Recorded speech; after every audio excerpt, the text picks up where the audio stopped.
ఇప్పుడు ఆ వనసమాధానం పెడుతున్నాం. మనం ఎందుకు పెడుతున్నారు? ఎక్కడి నుంచి వస్తున్న ఆచారం ఇది కేవలం నుంచి నేలకొండ పిల్ల వరకు కూడా ప్రతి ఏటుకోటలో మనోళ్ళే ఉన్నారు. సేమకొర్తోళ్ళు ఏంటి, కక్కిరాలు ఏంటి, మరిచెట్టోళ్ళు ఏంటి, కొత్తూరోళ్ళు ఏంటి, అట్లా రాజకీయంగా మనోళ్ళు ఉన్నారు. డబ్బులు కూడా అప్పుడు కాస్త కోస్త ఇబ్బందులు మన దగ్గరే ఉండేవి. రైతుకి వ్యవసాయం చేయాలంటే మనం పెట్టుబడి పెట్టాలా, రైతుకి మందు కట్టేయాలంటే మనం ఇవ్వాలా. అట్లా మనం కలిసిమెలిసి తల్లో నేలకు దాకా రైతుల్లో మన 2 ఇళ్ళు ఉన్నా 3 ఇళ్ళు ఉన్నా ఊరు మొత్తం అంతా ఒకటైనా కూడా మన ఎవరు ఏమనరు. మన దగ్గరకు వచ్చేసి దొరగారని మాట్లాడి మంచిగా మందలిచ్చి మనతో పని చేసుకొని ఎగ్గొట్టే ఉంటాయి. ఒక 10% పోతే బాకీలనేవి అయినా సరే తట్టుకొని మనం అందరం కలిసి ఊళ్ళలో దిద్దుకుంటూ వచ్చి ఈ రకంగా మాట్లాడుకునేవాళ్ళం. ఇవాళ అన్నీ మారిపోయినాయి. హైటెక్ ఇప్పుడు ఏంటి, ఫోన్లు, టీవీలు, పేపర్లు వచ్చినాయి. మన పిల్లలు కూడా వ్యాపారాలు మానేసి జాబులు ఉద్యోగాలు 180 మంది ఉద్యోగాలు చేస్తున్నారు. ఇప్పుడు మన పిల్లలు కూడా వ్యాపారాల్లో కూడా పోటీలు వచ్చినాయి. ఒకప్పుడు వేరే క్యాస్ట్ వాళ్ళు వ్యాపారం చేసేది కాదు, ఇప్పుడు అందరూ వచ్చారు.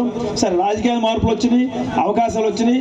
దేవుడి దయ వల్ల నాకు మొన్న ఎనామధ్యటం నాకు సంతోషంగా ఉంది.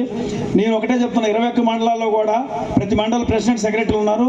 ఏది మాట్లాడినా వాళ్ళ ద్వారా మాట్లాడి వాళ్ళ సమస్యలు ఏమైనా తెలుసుకొని, ఎందుకంటే రాజకీయంగా కూడా నేను తిరుగుతా కాబట్టి అటు తుమ్మల గారు, మా గురువు గారు తుమ్మల గారు ఉన్నారు, మరి శ్రీనివాసరెడ్డి గారు మా లోకల్ టౌన్ మండలం అయినా, మరి బట్టి గారు మదిరా, 2-3 మంత్రులు ఉన్నారు, మన ఎమ్మెల్యే గారు రాఘమయ్య గారు మొన్న కొత్తగా గెలిచారు. వీళ్ళందరి సమక్షంలో కూడా ఏ సమస్య ఉన్నా మండల ప్రెసిడెంట్లు అడిగి మనం చేసుకోవడానికి వెనక ముందాడం. ఎందుకంటే నేను కేవలం ఇప్పుడు నాకు కూడా 60 సంవత్సరాలు వచ్చినాయి.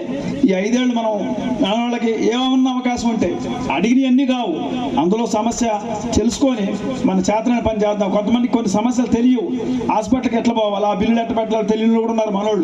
మనోళ్ళే కాదు, అన్ని కులాలు వస్తాయి నా దగ్గరికి. ఒక మన కమ్యూనిటీ కాదు, అన్ని కులాలు కూడా వస్తుంటారు. అందరూ అడుగుతారు, నేను పని చేసి పెడతా. ఉదయం నుంచి సాయంత్రం, ఉదయం 7 నుంచి రాత్రి 10 వరకు కూడా ప్రజల సమస్యల మీద మాట్లాడతా, ప్రజల సమస్యల కోసం తిరుగుతా, మీకు కూడా అండగా ఉంటా.